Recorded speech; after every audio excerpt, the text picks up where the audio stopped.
but he can't see. We're live streaming right now to Facebook. Hello, everyone. Thank you all for joining us tonight. My name is Sean Wilson. I'm the campaign manager for the Smart Justice Campaign. Tonight, we're joined by, we're going to be having a conversation with B.L.A.K, Black Lives Activist of Kenosha. As many of you have been tuned in to social media, the news, Wisconsin has shown the world another vicious example of police violence against a Black person. Mr. Jacob B.L.A.K caught on camera. Kenosha police tried to murder Mr. B.L.A.K as he walked away from them by shooting him repeatedly in the back as his 3 children sat just a few feet away and in full view of his community. So what we have here is 3 young people who have been traumatized, who are going to be traumatized for the rest of their lives. And we have a community that has been triggered once again by police violence that we here in the Black community know so very well. Tonight we're joined by Black Lives Activists of Kenosha to learn how they are organizing in Kenosha to get justice for Jacob B.L.A.K. And so we're going to talk about, some of their organizing that they're doing and also ways in which you all can support them. And so I'm going to pass it to them and ask each of them to introduce themselves and why are you called to this work? And no particular order, anyone can jump out there and introduce themselves and then just pass to the next person.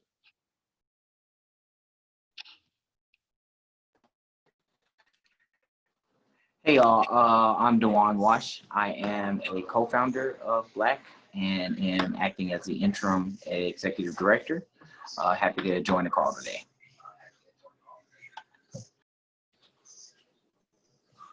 Hello, I'm Carl Green. I'm a member of B.L.A.K and I'm happy to be here with y'all today.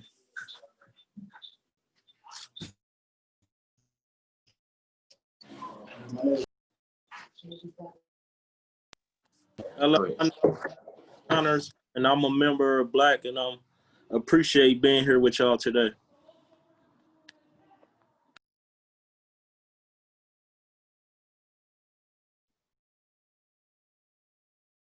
Sorry, y'all. In addition to the FBI, we also are dealing with spiders, so moving around over here.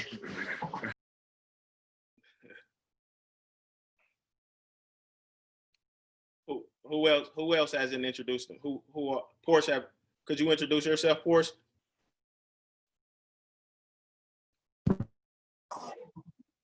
Hello, I'm Porsche, part of Black Lives Activist.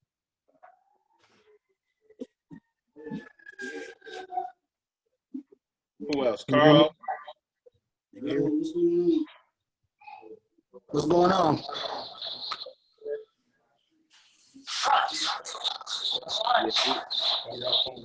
We're definitely experiencing those technical difficulties that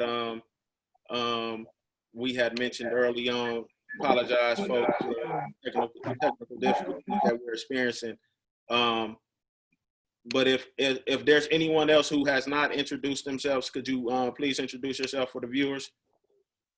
How you doing? My name is Jarrell Griffin, co-founder of B.L.A.K. Pleased to be here. Anyone else? Yeah, I'm Jason Lopez. I'm a member of B.L.A.K. I'm the one having technical difficulties, so I'm under Carlos. Okay. So you can mute your video and that may help. And we may be able to hear you a little bit clearer. So just try that once and then, once it clear up, then you can just unmute your video and see what that does. But yeah, so while you're doing that, we'll go ahead and hop into some of these questions that we have, and also our attendees. If you have any questions, please go ahead and post those questions in a Q&A chat. And folks who are watching on Facebook, if you have questions as well, please post those questions in the comments. And my colleague Molly Collins will be sure that I see those questions and I'll ask those questions of our panelists. But so I'll just go ahead and ask the first question to our panelists, and any one of you can answer this question. How did you all come up with the name Black, B.L.A.K?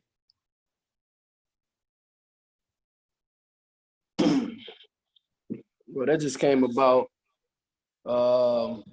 right, like it was formed right after the incident happened with Jacob Blake out here in Kenosha, Wisconsin. And we ended up going to protest the next day. And everybody, the news reporter was constantly asking, what is the organization? What is the organization? We like, there's no organization. So then we just sat down the next day and just came up with a name. And God didn't bless everyone to come together for the same cause. Absolutely.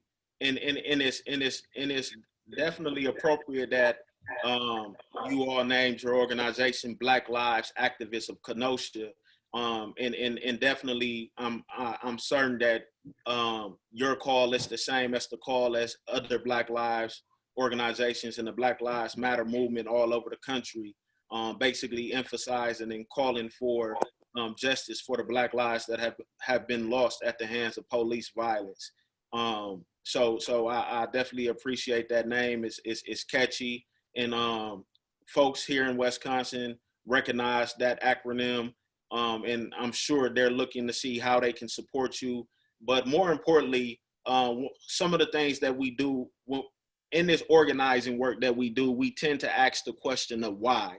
And I think it's self-evident why you all are doing the work that you are doing. But I think it would be more appropriate for you all to state why you are doing this work. Why are you out here protesting, demanding justice for Jacob Blake? Could either one of you all talk about why you feel you are called for this work? Why are you moving in the moment that you're currently moving in? Could you just briefly talk about that, any one of you? Well, I'm gonna just say this, to add on too, like DeJuan got a nice mind. His mind be wondering, so when that Black name did come up, he just wrote it out, and then we just agreed to take out a letter, and then like it became that. But I can say that the reason why, me personally, I feel that I'm called, I always wanted to be a mentor, and I always stood up for what I believed in. I just feel like the demand for justice for Jacob is important, because if the officer was to get away with it, how many more little Jakes you think that's gonna be shot? I want to just get encouraged to the young brothers about there and sisters. Don't never be afraid to stand up for what you believe in. This is all new to me. I never done this as far as like like the little organization, but we did do the march for George Floyd, and I just felt like I can never just sit in the house when something like this happens. You know, I got little nieces and nephews and sons. Absolutely. Thank you, Jarrell.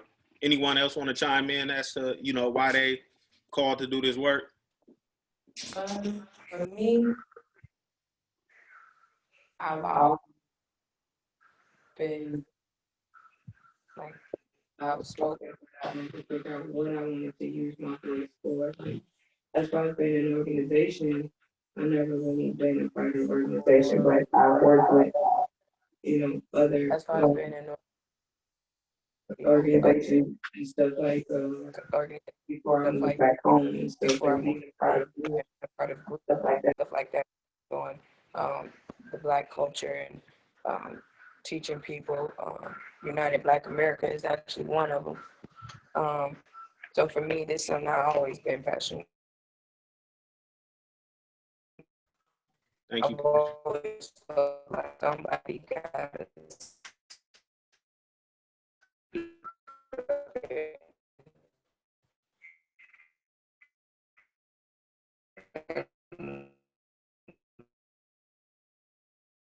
having technical difficulties, having difficulty hearing Porsche. I don't know if you can hear me, Porsche, but if you can possibly mute your video. I don't know, I guess being a woman, it's like, you know, most Porsche, I don't know if you can hear me, but if you can, could you mute your video? We're having difficulty hearing your response. But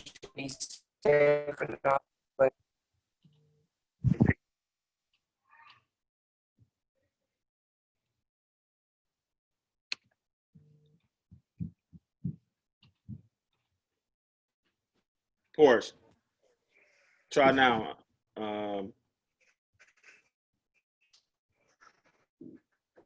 Yeah, I don't. Yeah, it's still difficult to hear you.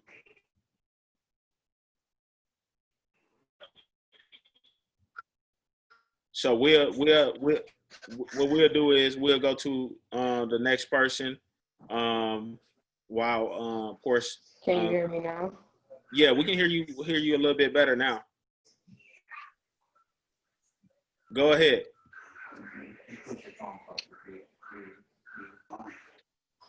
Yes. Yo, y'all hear me?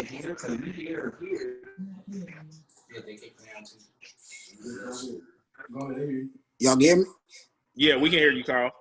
Man, my name's Carl. Man. I got into this, man, because I'm all about the color of my skin, man. I'm really into the culture, you know what I'm saying? And I got a son.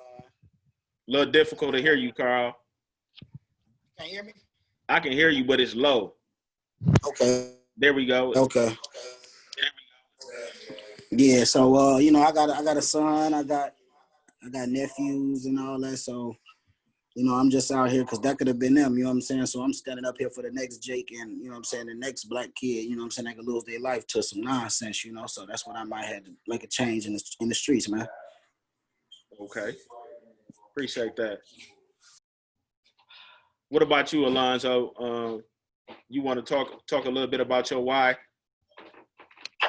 Yeah, I feel, man, it was a calling for me, man. I couldn't sit around and just keep seeing black people getting shot, man. I got kids, I got nephews, you know. I feel like it was the right thing to do. And I want to teach our youth, you know, some of our youth is lost out here. No father figures. Our girls too, they need people they can run to and talk to too. You know, the criminal justice system, all that. So we need to get this, you know, in order so we can help our people. So that's why I'm getting into it.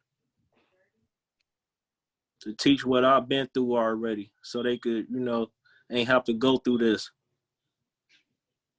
And so it won't be another B.L.A.K incident.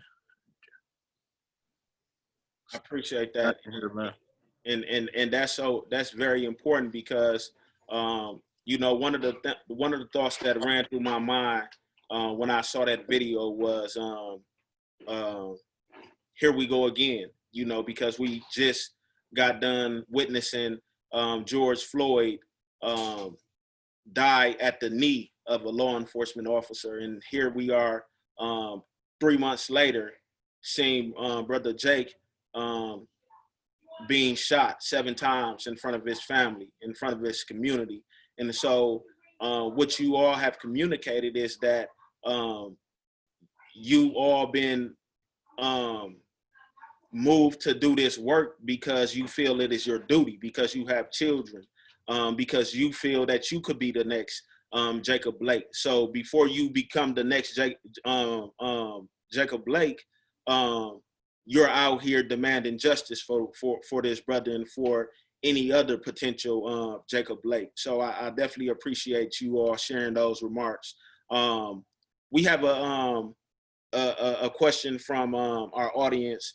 One question is, how can allies support your efforts? How can you know, folks all over the state and also throughout the country, how can they support your efforts? Well, Go ahead, yeah, go ahead, Jason. Okay, so again, Jason, they won't even let Jason's phone be unmuted. Okay. They just kicked me out. So sorry about all the technical difficulties in our infrastructure building phase. So we do have a donation link that'll be going up on If you our can mute your Facebook camera page that you can support. to see if You we said can hear me? you a little bit clear. Okay, can you hear me? Can you hear me now? Yep. Go ahead.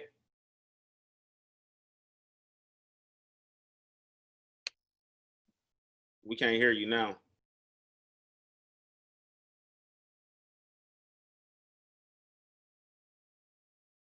DeJuan.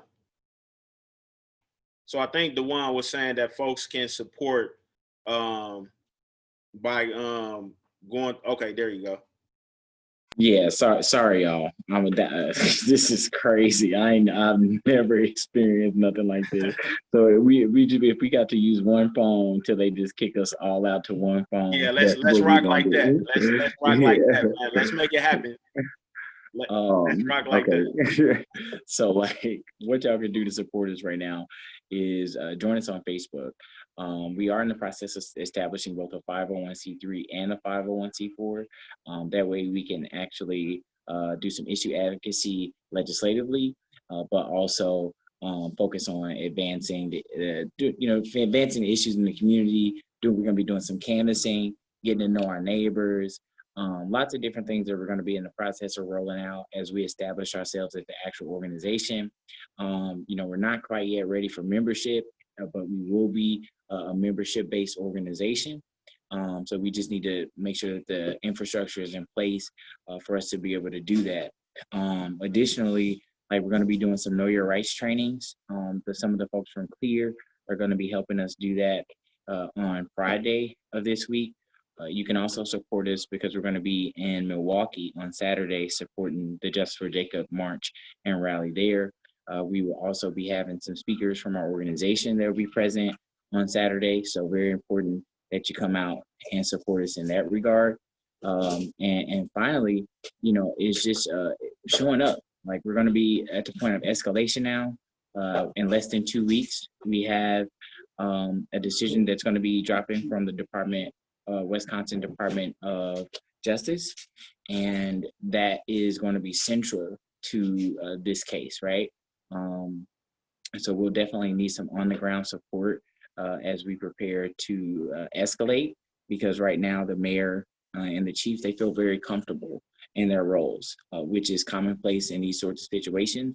So we'll definitely need some support or some allies on the ground. Thank you, DeJuan. We have another question from one of our viewers. How long do you think it's going to take to change these systems? Because these are some of the things that have happened for 50 plus years. And so I think, this is someone who has seen this, this type of police violence for some time now. I mean, we've all seen some form of police violence throughout our lifetime, and we continue to see these things happening. So if any one of you want to speak to what it's going to take, what you think it's going to take for these changes to come about, how we go about changing these systems, that would be great.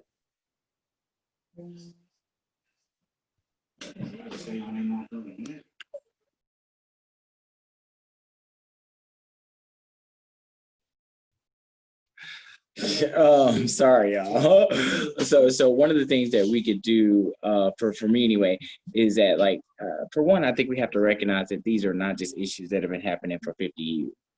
These are actually issues that have been happening for close to 400 years or more, right? So it's important to know, at least for Black people, that the system isn't broken. The system is working and is designed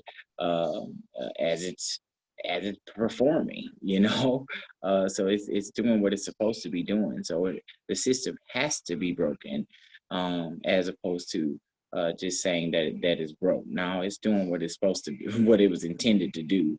And so for me, what I have to, or what brought me to this work is trying to break that system by first off bringing Black people to it, right? We have to have people in these positions of power that have the authority to kind of stop the bleeding, so to speak. We went to the county board of supervisors meeting on yesterday, and there was no Black people in that room. Yet there were a bunch of white people that felt that it was completely appropriate for them to be speaking up on Black issues. That is wrong-headed. You cannot have a room full of white people talking about a Black issue and developing policy, and actually these people have the power to put these policies into place, thinking that, rah, we're going to be some great allies, when at the end of the day, you are not, we're not at the table. Secondly, I think it's important for Black people to build our own tables, as opposed to simply relying on a system that has continued to fail us time and time and time and time again. It comes down to thinking of things like defunding the police, and how that's so shocking to people, and even to some Black people, because like we are fundamentally mistrustful of police, but when it comes down to actually defunding the police, we think that the police are there to keep us safe.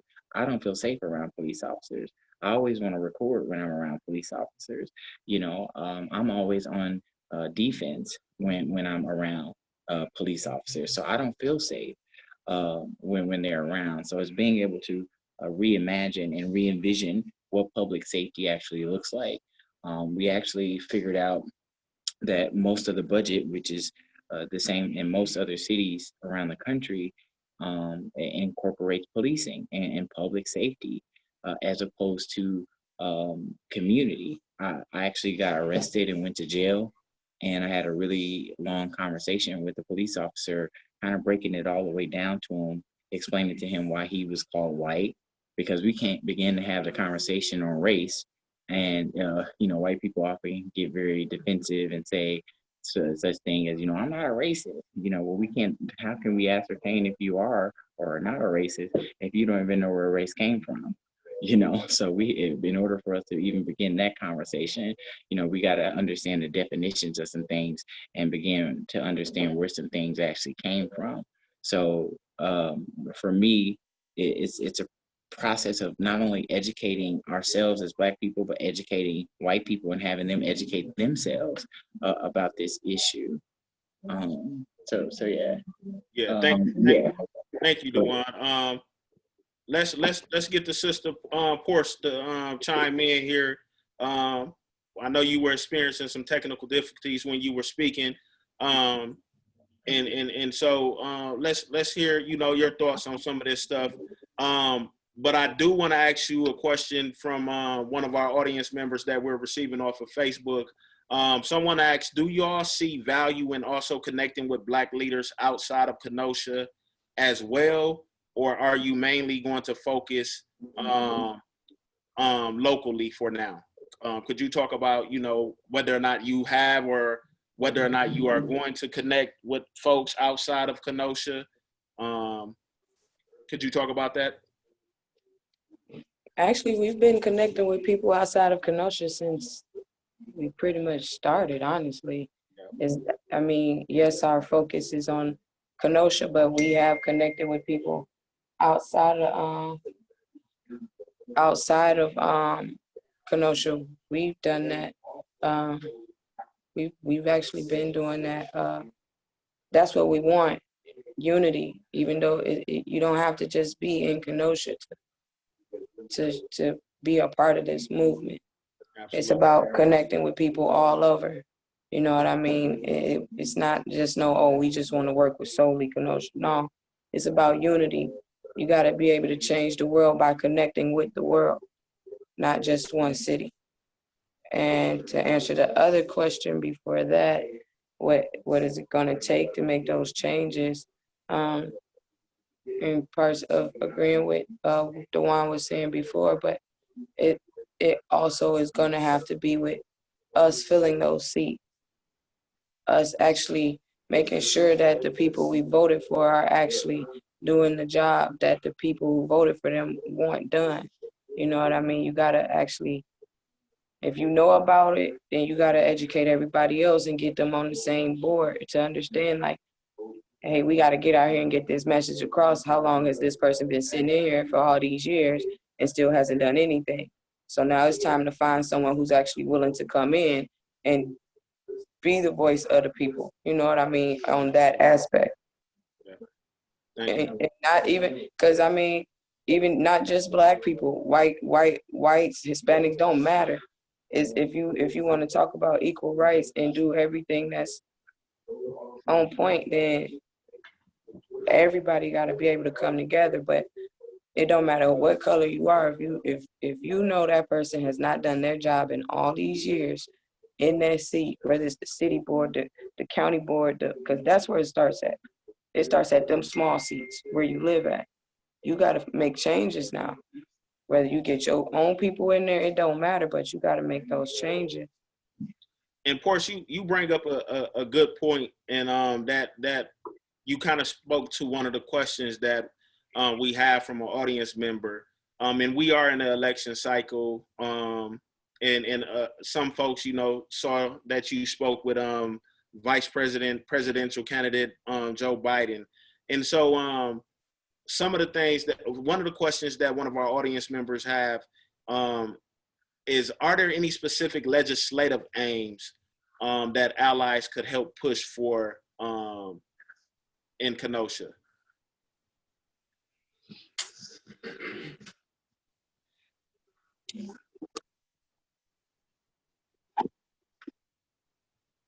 Yeah, some of the specific demands that we have put in place in terms of this issue, right, is defunding police.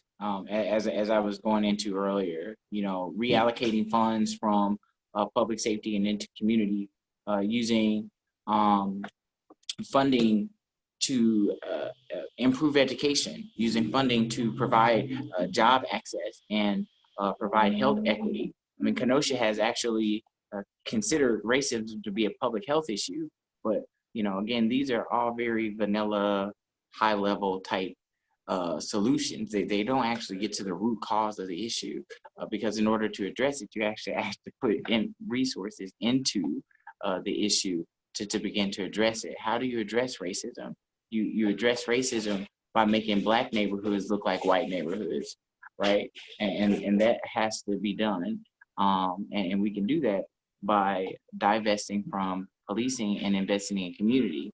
And the reason why I say that is, again, having the conversation I had with the police officer, right?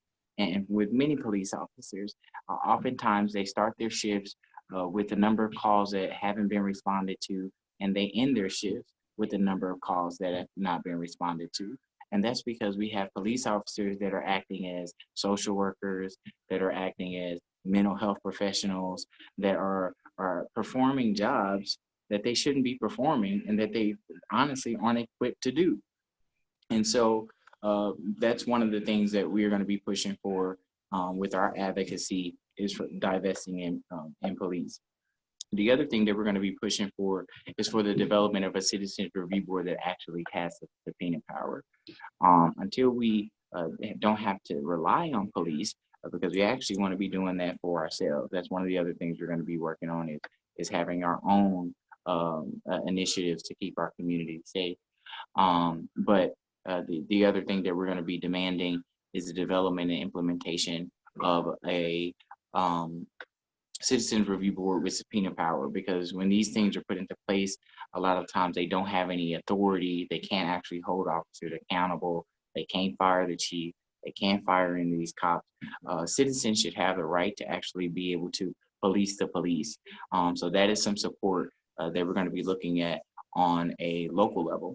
And on a county level, one of the demands that we're going to be asking for is for the county to actually invest in mental health, right? And invest in health in Black and Brown communities. I think it's critical that we begin to address this issue because 9 times out of 10, up to 50% of the people that are locked up in jail and prisons suffer from mental illness. So we actually want to kind of divest from police and invest in the community in those ways. Thank you. So this isn't a question. This is more so of a comment. And so I'm going to turn the comment into a question. And the comment is, I think I'm not alone in hoping one or more of you will run for office here in Kenosha. We can really use your insight in solving problems. So I posed that question of which one of y'all planning to run for office? Porsche, that you? Alderwoman Porsche? You're muted, Porsche. The reason I say that because going to the board meeting yesterday to see so many Caucasian people come up to me and say, so many Caucasian people come up to me and say, y'all got to get y'all people in here. So, and I met with the board supervisor of the district that I live in, and he was like, go ahead, voting is this time, woo, woo, woo. And last night I was a part of a live stream or whatever talking about it, and a couple of people who actually have city positions were giving us some good information, feeding us knowledge like I never knew about, to the point where I sat there and read through the entire 2020-2024 budget for Kenosha. You know what I mean? To actually see like what's going on out here, where my money going, you know. I'm not, you know, but it was good to know, you know what I mean, to get knowledge of all of it, because I mean, if you don't know, then you can't grow. And without growth, that's nothing. So, I mean, I wouldn't mind doing it. It might be a little scary thing to do, but I mean, I'm not afraid of it. I'll do it, but it's gonna take a lot of work and stuff, but I'm still gonna be out here on these streets 10 toes down with my brothers too, so that won't change anything. No doubt, that's what's up. Any other alderman, mayor, No, I Jarrell, ain't, you? no, I ain't gonna run. I'm gonna tell you that. But I do want to say, man, it's a lot of young men out there that had a potential. It's a lot of women out there that got the potential. Don't let your color define where you go. I'm gonna tell you that right now because my wife just became an alder person about 2 months ago. That's what's up. She had doubts. She was nervous. I'm like, man, and that just came out the blue. But I'm like, just go. Yeah. She did it. God blessed her. She got a good heart, and I'm knowing that she gonna do right behind it. So I'm telling you, ladies and gentlemen, about that that's watching, do not discredit yourself or do not exclude yourself from running, you know, because we definitely need to take over. That's what's up. Lonzo looked like he contemplating making a run for. No, man, not me, man. But hoping I could train some young people and give them some encouragement to do it. No doubt. That's what's up. So we got a question from one of our viewers that are talking about that are asking a question about the young people, and basically it's how do we support, where is it? Okay, here it is. How do you respond? Where's that? Oh, no, I'm sorry. What can we do to support students, children in Kenosha right now as they go back to school? So folks want to know how can, you know, folks in Kenosha and outside of Kenosha support young people as they go back to school. I know here in Milwaukee, you know, we've started school virtually, and it's a challenge. My son, it's a challenge, you know, getting them situated virtually to go go back to school. So how can folks support you all and folks in Kenosha? Man. Well, really, I'm just gonna say, how can you support just by, I don't even know, but just continue to make sure that they um, stay safe, and if they to protect it, everyone else, as Jesse Jackson was saying, this COVID-19 is still out here and it's still real. Absolutely. So just make sure that they is safe and to go to school, or just if you got some online stuff. Matter of fact, TikTok, do some learning stuff up on there for the kids. YouTube. Yep.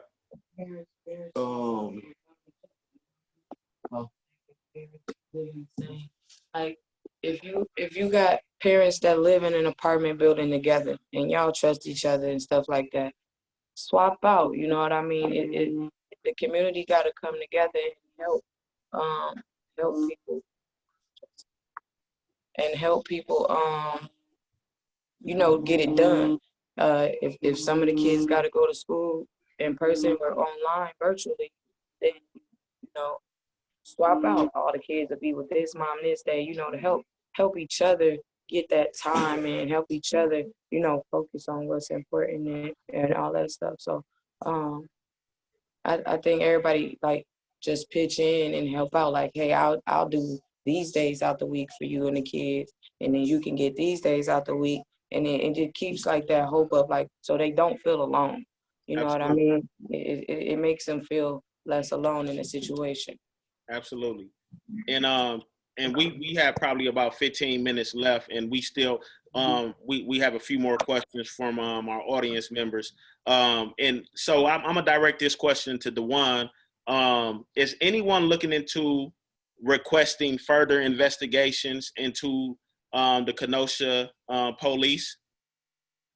Well, yeah, I mean, somebody need to look not only into the Kenosha police, but also the federal government that's targeting us right now and handling us. At the end of the day, yes, that's being done, but I don't trust this system as far as I could throw it.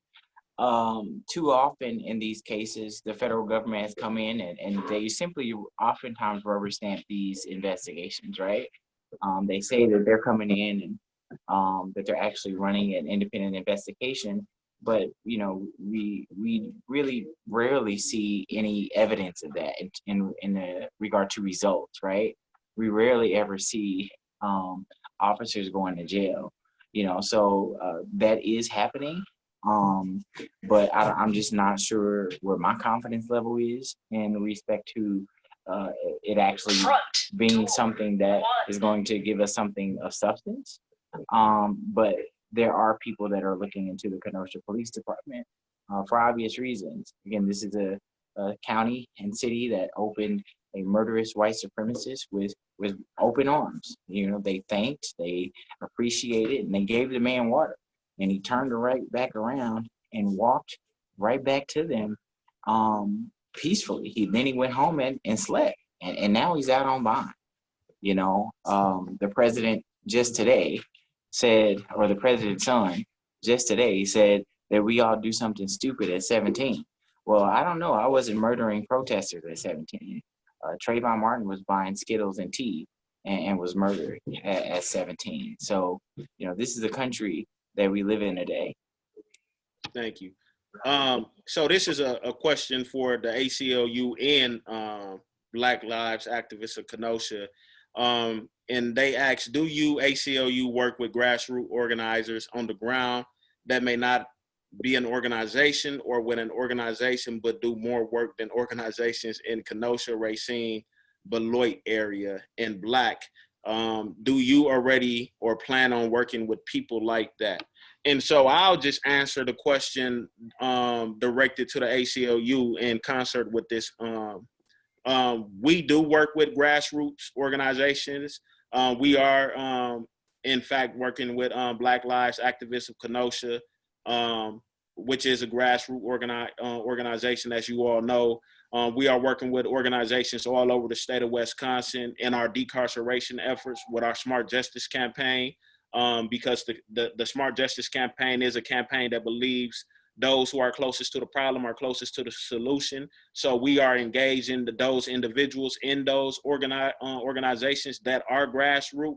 So we are working with those folks all over the state.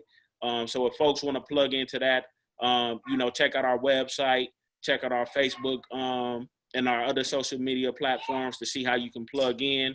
And I'll pass the baton to Black to see, for you all to answer. Do you already or are you planning to work with people like that? Well, I think just seeing the people that are on this call, that this organization are those people. These are folks that are very new to community-based organizing and to activism as a whole. For some of them, it's their first time ever having access to people like the ACLU. Honestly, I could just be honest. Probably nine out of 10 people in the Black community don't even know what the ACLU is. So this is their first opportunity speaking to the media, or really for anybody saying that we care and that you matter, right? And being thrown into leadership. Leadership is messy, leadership is risky, but we have so many people that are trying to tear us apart, not only from COINTELPRO and the government targeting us, trying to sow division amongst us as a group, but also from people in the community who are saying, well, it shouldn't be them. They don't speak right. They don't look right. He got gold teeth. All of these sorts of things, saying that those people shouldn't run for office, right? So no, we want all of those people, and we're standing up as Black for all of those people, to help them know that they have a voice, they have a place, they have a home, not just in Kenosha, but in Wisconsin and all over the world. And let me hear him just touch base. Piggyback up off of what he was saying about the gold teeth and about all that. Just because you see Black people, man, with gold teeth and chains and stuff like that, that's the culture, hip hop culture. That don't make you a thug. And just because we screaming justice for Jacob and George Floyd, that don't make us anti-police. So I just wanted to say that. So I'm going to combine these two questions because we're coming up on a 7:30 hour, about 10 more minutes. One of our viewers asks, what is the event on Friday that you mentioned? I think they're mistaking that for Saturday, but you may have mentioned an event. I did mention an event on Friday. I did say that we're having a Know Your Rights training. That'll be posted on our Facebook page. We have a national organization that's helping us to put that together. So again, for a lot of new folks that are new to this work, so we want folks to know what their rights are. And I know that ACLU also has Know Your Rights trainings too. So it may be something that we can collaborate on in the future. For Saturday, what we're doing on Saturday is we'll be in Milwaukee, joining up with our allies there for a really huge Justice for Jacob march and rally. So those are the next two events that are going to be happening in the near future. Where would the event on Saturday be? Where's that march and rally going to be at? I'm gonna let you talk to Portia. Okay. It's the actual location I can give y'all right now if y'all like, but it's also on our Facebook page and the Instagram. But it's the Justice for Jacob Blake March and Rally, which is Saturday, September 12th at Martin Luther King Park, and that's at 1401 West B.L.A.K Street. And that's from 11:30 a.m. until 4:30 p.m. Thank you, Portia. So let's talk a little bit about your demands. What are your current actions surrounding demands for justice in the form of demanding the officers involved be charged? Well, the first demand obviously is exactly that, right? That the officers are immediately fired, arrested, and charged for shooting Jake Blake 7 times in the back while his children was in the car. The second demand is for the release of any and all available footage of that shooting. The third demand is for the immediate termination of the chief, Ms. Guinness, who callously said that the people that lost their lives shouldn't have been outside. From there, we go into our intermediate and longer term goals, which you can find on our website. But those are our immediate demands, and those are some of the things that we are going to be kind of uplifting the pressure up a little bit over the next week and a half on the mayor and other decision makers. Thanks, DeJuan. We have another question here, and as I'm reading this question, I'm thinking about the Willie Lynch letter, but I'm gonna throw this question out there to you, DeJuan, and the rest of the organizers, to speak a little bit to how do you respond to people that place all of the responsibility on people of color to teach their children to trust the police and follow police orders, etc.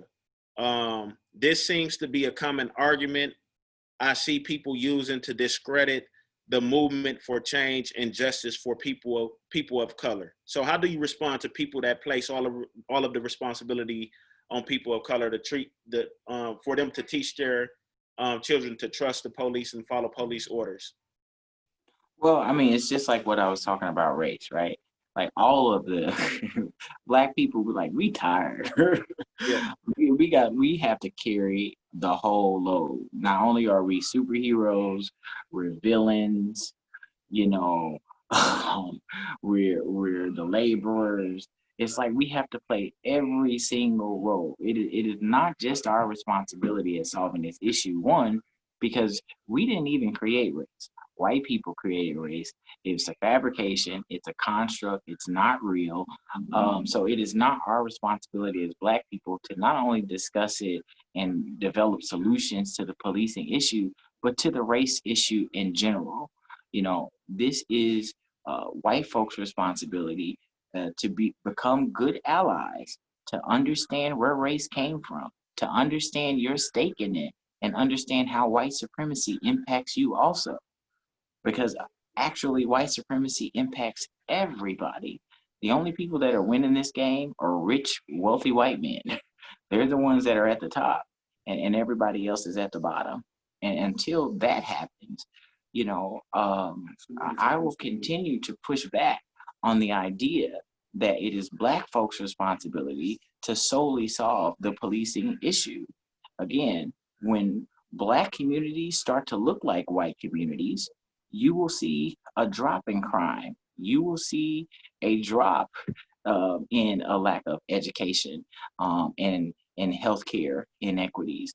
All of these different metrics that impact our communities negatively will be solved when you see investment in community and you divest from public safety. And the reason why these things exist is because white supremacy forces them to exist. So that would be my response. Thank you. So we have like 5 minutes left, and what I want to do is I know we're all sharing phones because we're having technical difficulties. So what I would like is for each one of you to give me 30 seconds of what do you want the final remarks? What do you want to leave the viewers with? What do you want people to walk away from this conversation knowing? So if each one of you can spend 30 seconds just telling our viewers what you want them to know, it can be about anything that you want them to know about you, what's going on in Kenosha, if you want to continue to emphasize and elevate the demands, the court is yours. Go ahead and tell our viewers what you want them to know. For me, they telling me I got off topic, so I'm gonna try to correct that narrative. I believe in radical transparency, right? So I want to make sure that I respond to the question accurately. So the question was, what can we teach our children? Did I hear that question right? Yeah. Okay. So in terms of what white folks can do to teach their children, I'm gonna just circle back to what I just said, because again, the onus is always put on us, right? Tell your children the truth. When we have McGraw-Hill textbooks that tell us that we are migrant workers. So the question, DeJuan, was how do you respond to people that place all of the responsibility on people of color to teach their children to trust the police? So basically the question is asking, what is your response that, to people who say, DeJuan, you need to teach your son or your daughter that they need to respect the police, that they need okay. All right, cool. So I had it all messed up, but either way, there's still some good information that I gave y'all, and you should still follow it. So y'all should still educate yourselves on what race is. But what I would say as a response to that question is that, it's not our responsibility. Like, we have to do that because of the system that we all live in, right? That's why we have to do that. And so Jarrell actually wants to speak. So I'm gonna let him answer. Let me get on that. I'm gonna say this. Okay. Now, yes, I'm gonna tell we. Now we do have to teach them to trust the police. Well, I mean, not trust them, but respect them, due to the fact, just like he said, just like you said, man, you can be a little J, you can be a George Floyd, just by being, I mean, not saying that they did anything wrong, but you don't want to give them no reasons to end up shooting you or putting their foot on your neck, but you ain't got to agree with them. I may be saying it wrong. I don't know. I'm getting kicked. You good, bro. You good. You good. I see Jay back there, man. Let Jay say something, man. What's up, Jay? What's going on, brother? I'm good, man. Talk to the people, man. Tell the people something in 30 seconds, man, about, whatever. Let them know who you are. I don't think you were here at the beginning, but let them know who you are and what you represent. Okay, well, my name is Jesse Franklin, and I'm one of the original co-founders of B.L.A.K. And I just want the community and everybody in Kenosha to know that we are here for the long haul, and that we are here to get justice and equality and to help rebuild our community. So just know that this fight going to continue to fight, that we're not giving up, but we also need to know what the people want and their demands and how they feeling, because the only way to get things done is that we need y'all voice. Y'all tell us, and we go take them shots for y'all. But just know that we got y'all back and that we love everybody up in this city, that we're going to continue to fight and continue to put in the work until things get done, until things, justice for Jacob, justice for this community, and justice for all people and all Black people around this world. Thank you. Alonzo, 30 seconds, man. Give me 30 seconds. Yeah, I'm going to touch on what Rail was trying to say. It is right to teach your kids to be respectful at that moment with the police so they won't be the next Jake Blake or the next George Floyd. And me, I ain't stopping till Black people treated equally, man. That's how I feel. Thank you. Appreciate that. Carl. And stay Black, man. That's all I got to say. Who else? Let us hear from Jarrell. Jarrell, give us 30 seconds, man, before we get up out of here. Who that, Jason? You muted, bro. Yeah, I just want to say that we're here, but we need the community's help. We're not going to be able to do this by ourselves, so we're going to need everybody to get involved. Okay. Listen, y'all follow us up on our Facebook and y'all follow us up on our IG, so y'all know the events that Blackwood will be doing out here in Kenosha, Milwaukee. You may be in your town next. You never know. Where Porce All at? right. Porce, give I us don't know 30 what seconds. Porce I'm gonna let you close, DeJuan. Okay. Y'all know what to do. And so go ahead, DeJuan. Give us 30 seconds, man, so I can Okay, close this out. so for me, is just support new activism, right? As I made mention of, my personal Facebook page, you know, it's a lot of things that people say, do. People are new, right? So give folks some grace. Give folks the opportunity to learn and grow as they are in this movement. You know, as everybody else said, they keep telling me to plug the Facebook page, so I'm gonna keep doing that. Plug the Facebook page, and our Instagram, and our Twitter page. What else y'all want me to say, man? Look, stop. Everybody's got to reach out. So, Black_2. They can find all this information on our Facebook, man. So listen, I'm gonna wrap it That's up. I'm what gonna I'm wrap it doing. up for y'all. So Okay, so everyone, in addition to that, well, let me. I'm sorry, Sean. go ahead. I'm sorry. So, in addition to that, one of the things too that I just want to circle back on, just to put a pin in, just to make sure that the point is driven home. Like, it is not Black people's responsibility to always have to be the ones that are being respectful of police. There's been a lot of Black people that have been completely respectful of police, that are shot, killed, drug in the streets, beat up, maimed, and murdered, while being respectful. Police need to learn to be respectful of us. Everything that we've been able to encounter in terms of all the violence that we've had to face through our protests in Kenosha, the people who have been contributing to that violence have been the police. It has not been us. So I just wanted to kind of drive that point home. But I'm gonna kick it back over to you, Sean, for closing. Thank you, DeJuan, and thank you know, I want to thank each and every last one of y'all for joining us tonight. Great conversation. I appreciate each and every one of y'all for everything that y'all doing down there in Kenosha, and know that, you know, the ACLU of Wisconsin is definitely supporting you all in your efforts. And we're call, email, Facebook message, whatever away. I want folks to know that you can follow each of these organizers on their Facebook page.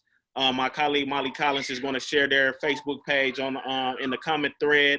I also want folks to know that the ACLU of Wisconsin just sent a letter to the Attorney General, Wisconsin's Attorney General, basically asking and saying that he should investigate and, if necessary, prosecute potentially criminal violations of constitutionally protected civil rights and civil liberties.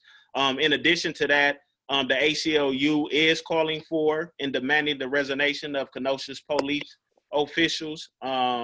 We have a link on our website that folks can go to and call for and demand the resignation of Kenosha's police officials. You can follow us as well on all of our social media platforms if you want to get involved in the work that we're doing. Thank you all for joining us tonight. We appreciate you. We're going to continue to fight. We're going to continue to support the folks on the ground, because here at the ACLU, we do believe that those who are closest to the problem are closest to the solution. And we are informed and guided by those who are on the ground, pushing and speaking out against these systems that are oppressing Black and brown communities. Continue to join us every Wednesday at 6:30 for our town halls, and continue to follow these organizers on all of their social media platforms, and continue to follow us as well. Thank you.